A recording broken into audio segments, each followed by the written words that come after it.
할렐루야. 우리 한번 좌우 옆분과 한번 인사 나누십시다. 환한 일을 들어보이면서 사랑합니다, 행복합니다 인사합시다.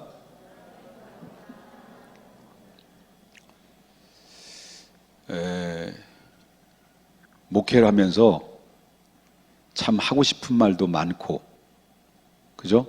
하고 싶은 말도 참 많이 있는 것 같아요. 그리고 속상한 말도 하고 싶고, 자랑하고 싶은 말도 하고 싶고, 너무 많은 것 같아요. 근데 나 지금 자랑하고 싶어 너무너무 힘들어요, 지금요. 그래가 이제 이 자랑하고 싶은 이 자랑을, 내 자랑은 하지 않는 대신에 내가 너무너무 기쁜 일이 있어가지고요. 다음에 우리 전교인을 대상으로 오전 예배 드리고 전교인을 대상으로 점심 식사를 제가 대접을 하려고 합니다. 너무너무 자랑할 일이 있어가지고 얼마나 감사하고 감사한지요.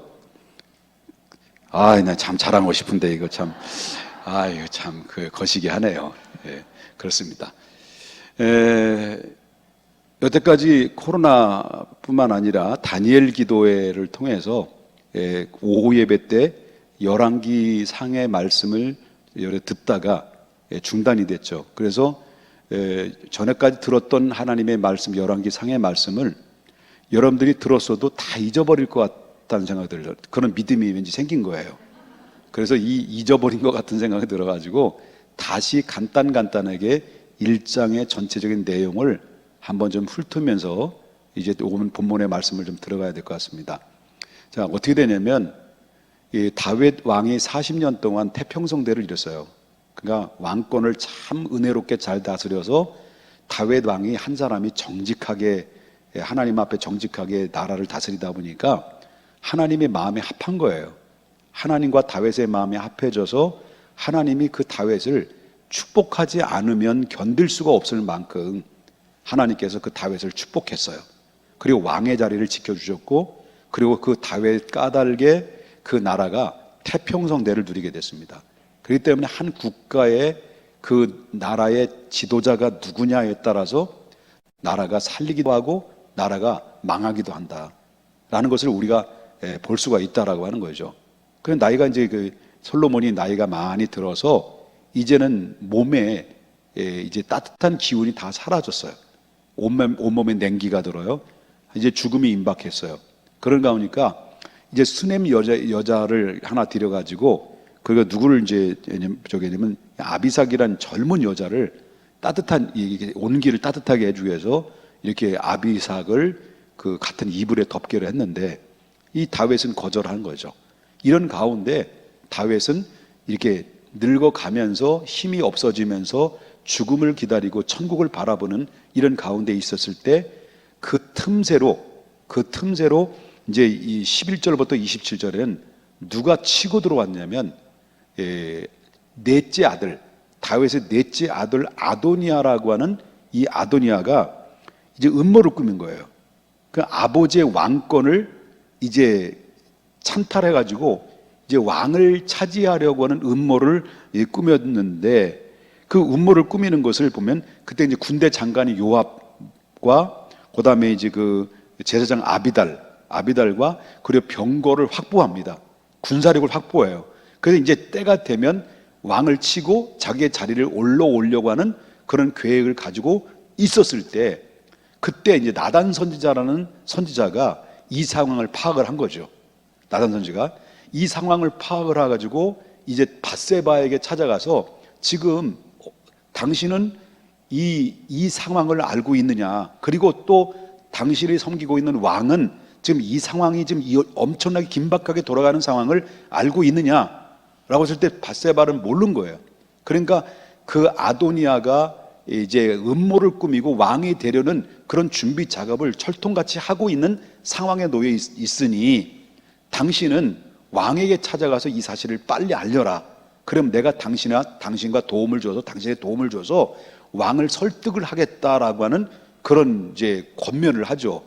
그 이제 밧세바는 먼저 왕에게 들어가가지고 이런 상황 설명을 계속 하는 거죠. 왕이요, 당신이 옛적에 바로 내 아들, 밧세바 아들 누구죠? 솔로몬이죠. 솔로몬에게 왕을 계승한다고 이미 오래전부터 약속했지 않습니까? 그런데 지금 웬일입니까? 그는 당신의 넷째 아들인 아도니아가 지금 왕이 되겠다라고 지금 이미 모든 준비 작업이 되어 있는 상태입니다. 그러니 빨리 이 문제를 계승할 수 있도록 허락을 해 주십시오 라고 이제 보고를 했어요. 그때 이제 나단 선지가 다시 들어가가지고 후에 들어가가지고 이 상황을 이 밧세바의 이 왕에게 청구를 하는, 청구는 아니지, 청구는 돈 달라는 거고, 예, 청탁 이거를 이제 도운 거죠. 예, 도와서 그 이야기를 들었던 이제 다윗 왕은 비록 나이가 많고 있지만은 그 다윗은 그 즉시 이 제사장 사독이라는 사람과 나단 선지자와 그다음에 분하야라는 군대 장관을 데리고 너는 가서 기름을 부어라.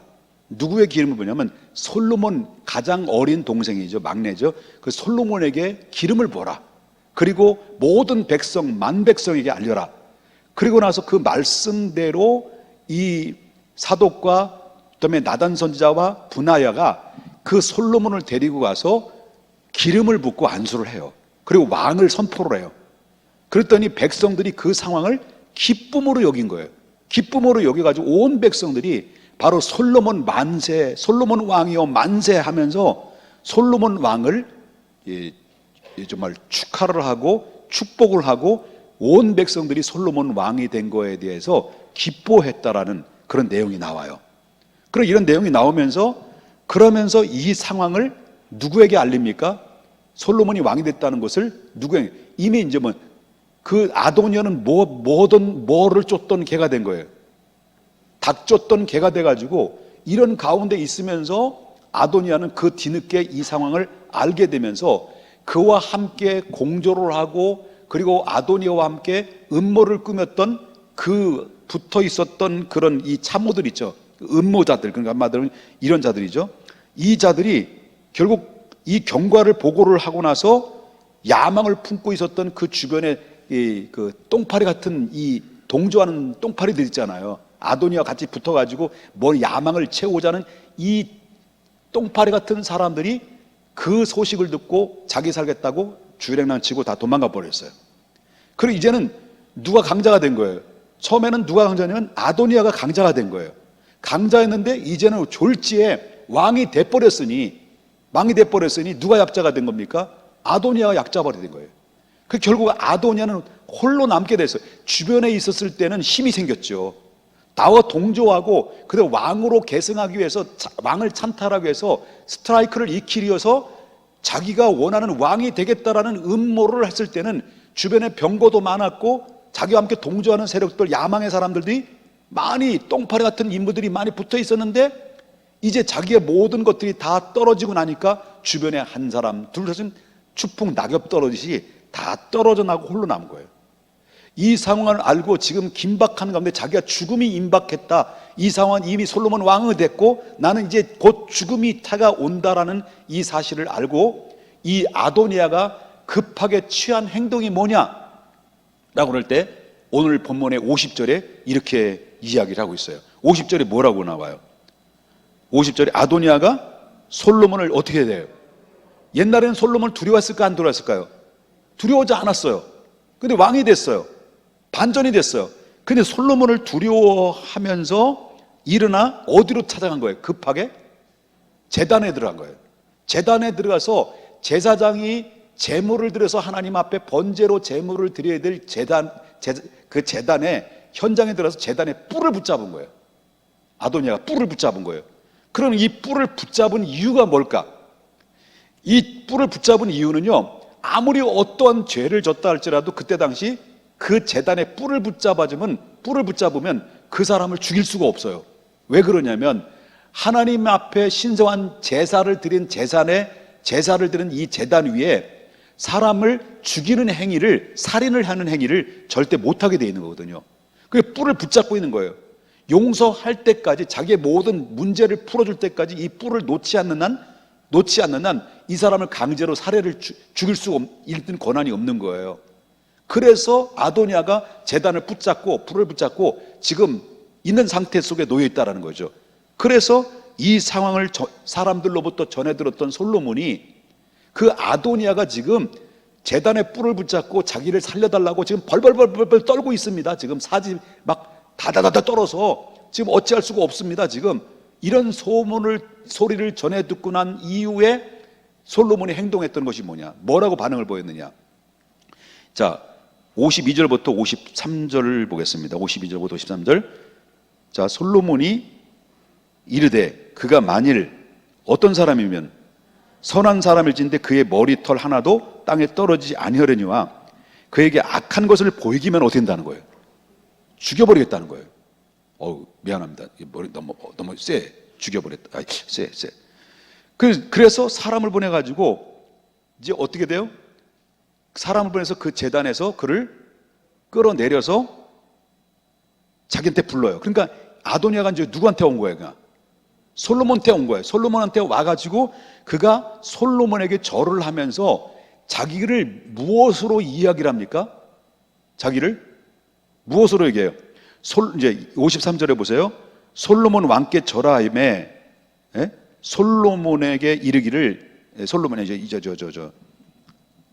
여기 아니네. 죄송해요.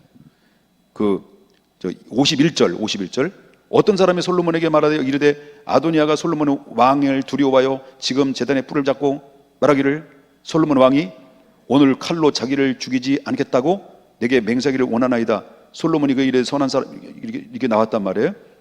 그리고 나서 솔로몬에게 절을 하면서 이러면서 이렇게 지금 이 자기를 살려주신 그 은혜에 대해서 보답하는 가운데 절을 하면서 이렇게 처절하고 정말 가련한 모습으로 이제 이슬처럼 생명은 살았지만 그의 삶은 정말 초라한 인생으로 마무리를 했던 이 상황을 우리가 볼 수가 있다는 거죠.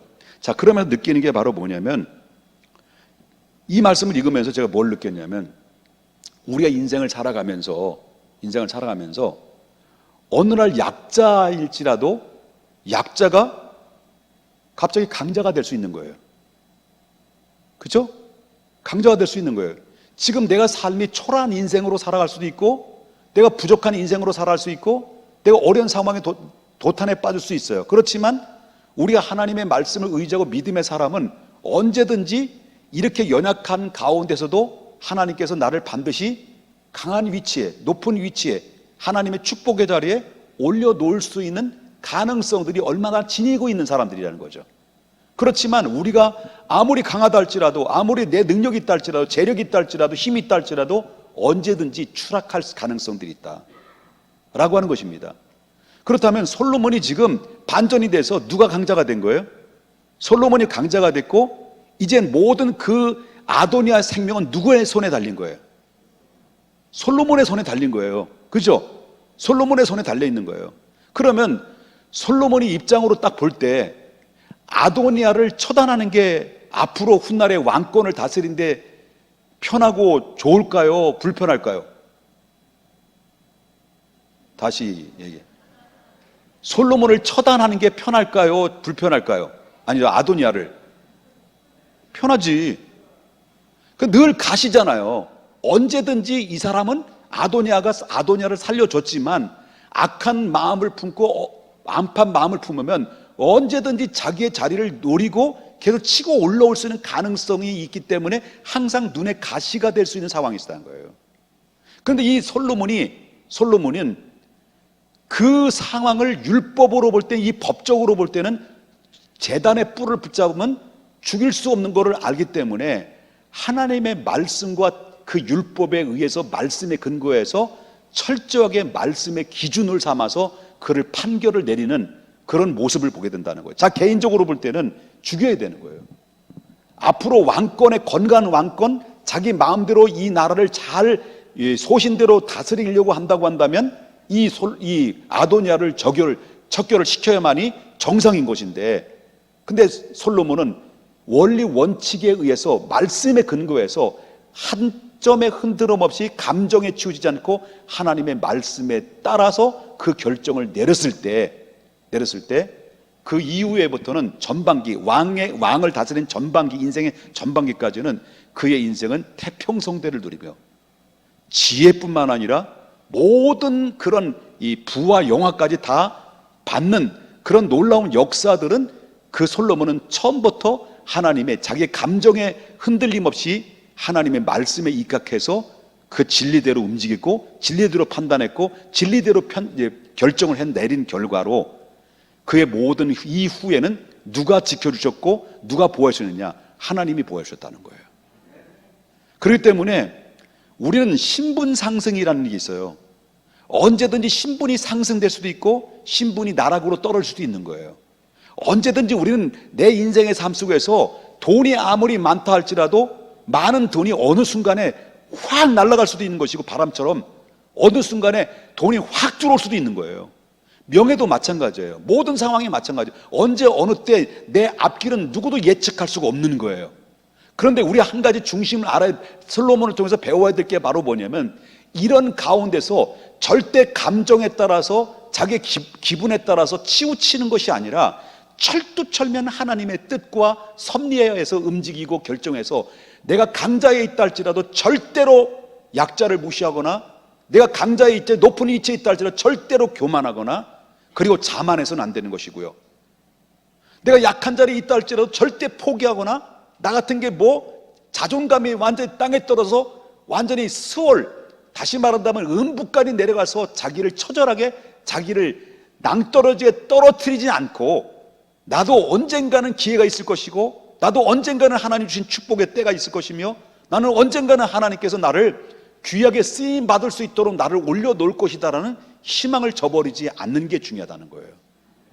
솔로몬은 얼마든지 아도니아를 자기 감정에 따라서 움직이고 감정에 따라 처리할 수 있는 가능성들이 얼마나 많이 있음에도 불구하고 그는 하나님의 말씀을 통해서 네가 선할진대 선한다면 내가 너를 살려줄 것이고 악한다면 하나님의 말씀에 의해 입각해서 너는 죽임을 면치 못하게 될 것이다라는 명확하고 확고한 하나님의 말씀을 붙들고 그 냉철하고도 하나님의 말씀에 순복하는 그런 자기 뜻은 죽인다 할지라도 자기 뜻은 아도니아 그 눈에 거치상스러운 아도니아를 척결해야 되는 것만 마찬가지 일반적으로 상식은 맞는 건데 그럼에도 불구하고 자기의 모든 감정과 모든 영적인 문제 앞으로 미래 문제까지도 하나님께 의존하여 하나님의 판단에서 결정 내리는 이런 모습들을 보게 된다는 거죠. 여러분 우리 인생에 펼쳐가는 가운데서 어떤 내 뜻대로 내가 원하는 대로 쉽게 됩니까? 안 되는 거예요. 그렇지만 내 뜻대로 안 되고 내 뜻대로 내 방법대로 내 생각대로 안 되는 부분이 있다 할지라도 저와 여러분 절대로 정도를 이탈하면 안 된다는 거예요. 정도 영적인 그런 신앙의 정도에서 이탈하지 말고 끝까지 믿음의 주요 온전케 하시는 주님을 붙잡았으면 끝까지 그 길을 걸어가면 걸어가다 보면 그는 하나님께서 나의 삶 속에 신분이 상승되고 그리고 하나님 영적으로 나를 높여 대어지고 내가 아무리 초라한 모습이 있다 할지라도 내가 사람을 의존하고 환경을 바라보고 상황을 바라보고 물질을 바라보고 명예를 바라보면 그것으로 인해 내가 실망당할 수는 있었는지 모르지만 그러나 내가 이 모든 것을 뛰어넘어서 문제를 뛰어넘고 상황을 뛰어넘고 내 환경을 뛰어넘어서 천지를 지으신 여호와 하나님을 바라보면 절대 실망한 일이 없어요.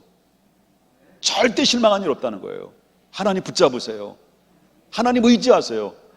사람 따라서 내 생각과 내 감정 따라서 움직이고 판단하고 결정하고 원망하고 증오하고 미워하고 원수 맺지 말고 하나님의 말씀에 붙잡고 하나님의 말씀에 입각해서 나는 지금 상황이 초라한 모습이 되어 있다 할지라도 하나님 나는 반드시 주님 바라봅니다 할 때 결국은 때가 되니까 솔로몬은 정말 명예로 볼 때 내놓을 만한 솔로몬은 아니잖아요. 자랑스러운 솔로몬이 아니잖아요. 밧세베 그의 어머니가 어떤 어머니예요? 어떤 어머니예요? 예? 그 밧세바가 그 어떤 어머니예요? 간통에 의해서 만난 엄마잖아. 간통. 그래서 만난 엄마 아빠요. 그 다음에 낳은 아들이 솔로몬이에요. 그 신분으로 볼 땐 자랑할 게 없는 거예요. 얼마나 부끄럽습니까? 뭘 자랑할 수 있습니까? 족보상으로. 그런데 솔로몬은 뭐냐? 이런 상황에 끝까지 하나님을 의지하고 하나님을 바라봤을 때 하나님이 높였잖아요. 절대 실망하지 마세요. 절대 낙심하지 마세요. 내 때가 있다. 하나님 바라봐야지. 우리가 의지할 대상은 사람이 아니에요. 환경이 아니에요. 전지전능하신 살아계신 하나님이신 것을 여러분 믿으셔야 될 줄 믿어요. 믿습니까? 할렐루야. 우리 옆에 분 인사. 믿습니다. 우리 찬양 부를까요?